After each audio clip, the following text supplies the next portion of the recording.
Please don't make these mistakes when you're learning Chinese. Hi guys, my name is Silver. I'm native Chinese. I talk about Chinese culture and Chinese language. And in this video, I want to talk about 6 most common mistakes people always make when they learn Chinese. So the first one is ignoring tones. So if you look at Chinese characters, it's impossible for you to tell its pronunciation from their appearances because Chinese is a tone language. They have 4 different tones and 1 neutral tone. And different tones can represent different meanings. For example, I means love and I means short. So if you say 我很爱, it means you love so much. But if you say 我很矮, it means I'm very short. So if you have a Chinese girlfriend and she asks you, do you love me? 你爱我吗? And you answer 我很矮, then she might think you are rejecting her because of her height, right? Well, don't you love me? The truth is that I love somebody else.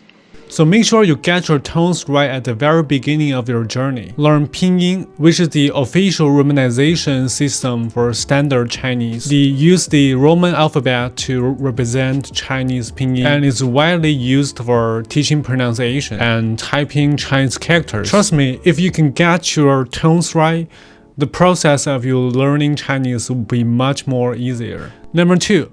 Mispronouncing sounds. Mandarin has several sounds that do not exist in English. So beginners will frequently mispronounce the sound of like xi, qi, zhi, and zhi. And I'll give you an example. So 猪 means pig, and its pinyin is 支吾猪, and 租 means rent.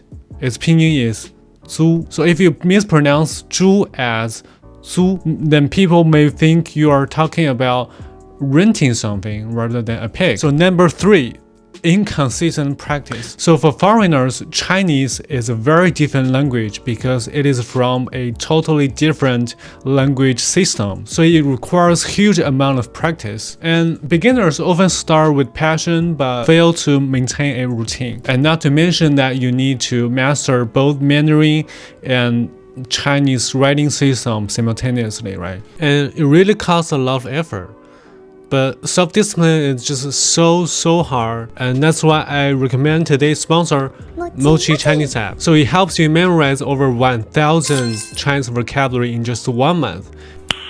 Nice. Because the app has a very unique and special feature called the golden time, which is the best time for your brain to memorize. And it is based on a scientifically proven way, which is called spaced repetition. So you basically repeat the things you learn in intervals. But sometimes spaced repetition can be tricky because you might think, oh, when should I revise the things I learned? Like it is a day or 2 days or a week. So most of the time you need a plan for you to revise, right? But on Mochi Chinese app, it's pretty easy because it tells you the golden time for you to memorize, to revise, and it will send you notification to remind you it is a time to revise, don't miss it, something like that. So it really saves you a lot of energy and time to plan out for your learning process. So everything is already set based on a scientific pattern. So on the app, you can use flashcards to help you memorize the full vocabulary from HSK 1 to HSK 5 for HSK exams, which is the standard Chinese exam for non-native speakers. So they have audio, image, meaning, and example sentences. So for each word you've already known, you can just skip it. And remember I said Chinese is a tone language, so you really need very accurate pronunciation to listen to. So the Mochi Chinese app will divide your words into 5 levels. From level 1, just learned, to level 5, long-term memory. So just because you already memorized the vocabulary once doesn't mean you memorize for the rest of your life, right? So through the 5 levels, so you can just be more certain about your achievement. You can learn them based on your needs. It's a pretty good thing, I think. And also this app provides you interesting quizzes for you to exercise. So you can improve your Chinese skills such as listening, reading, and writing. And it also has some basic conversation practice for you to do. And another thing I really like about this Mochi Chinese app is that it helps you in a really fun way to set your goals. So you see, you can just plant trees here and watch them grow while you study every day. And it's very cute, right? You can also team up with others. It just makes the process of learning so much fun. And I think having fun is just so crucial for you to learning a language. And Chinese is a very difficult language for most foreigners to learn. And that's why I really recommend you to try out Mochi Chinese app. It really helps you be consistent on your language learning journey. I put the link down below on the top comment and description. You can just check it out. So number 4 mistake is that over-relying on Pinyin. So Pinyin is a very useful tool. And when I was a kid, if we encounter something that we don't know how to write, and we would use Pinyin as a substitute. And with smartphones and computers, using Pinyin to input has become a mainstream way. But this has led to many people forgetting how to write Chinese characters when they need to write by hand. And especially now, children grow up doing homework on tablets, playing computer games. So as a high school English teacher, I've seen so many children just forget very basic Chinese characters. And that's why I think it's so important to balance both Pinyin and writing system. So if you don't know how to do it, you can just use tool like Mochi Chinese app to turn on and turn off Pinyin like this to avoid depending on it. And after learning each new vocabulary, you can just practice strokes like this. You can easily practicing writing Chinese characters according to the stroke rule. And personally, I really love its stroke practicing feature, because even as a native Chinese speaker, sometimes I will make mistakes with the stroke order. And this app can just tell you which is the first stroke, which is the second stroke, and it's very easy to follow. And number 5, not understanding grammar structures. So Chinese follows a very typical grammar order.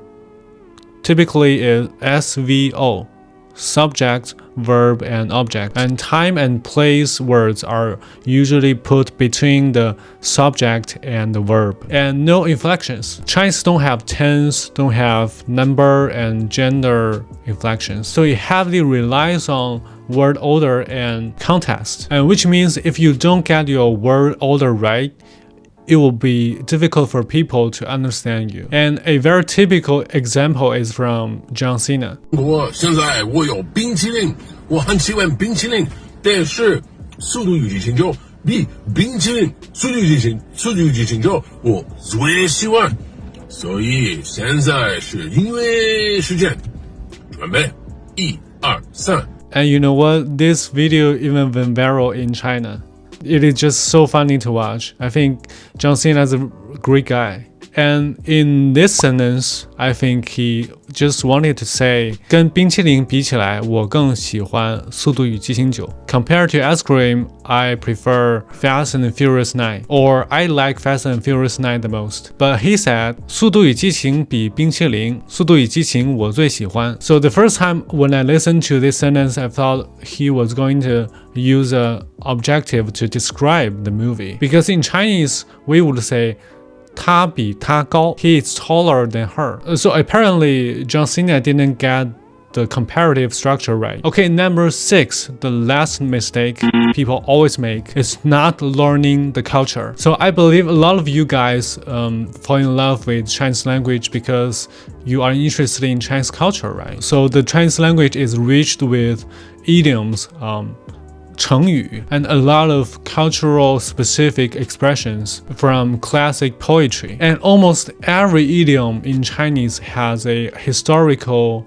story, which I will definitely introduce to you in the coming videos. So you might consider subscribe. And also in daily life, we often quote phrases from some very classic poetry and some literature, which always adds a lot of fun and depth to our conversation. And people will be so impressed if you can recite some of the poetry from, for example, Li Bai or Du Fu, who are the very most famous poets in China. That was it for today's video. And if you have any questions, you can leave down below. And don't forget to check out Mochi Chinese app. I put the link in the description. and in the comment section, you can just start using it today. So please don't say you don't have time. If you are waiting for a bus, just pick it up and do some of the exercises. It's very easy and simple and always fun, right? And thank you Mochi Chinese for sponsoring this video. And I will see you next time. 再见。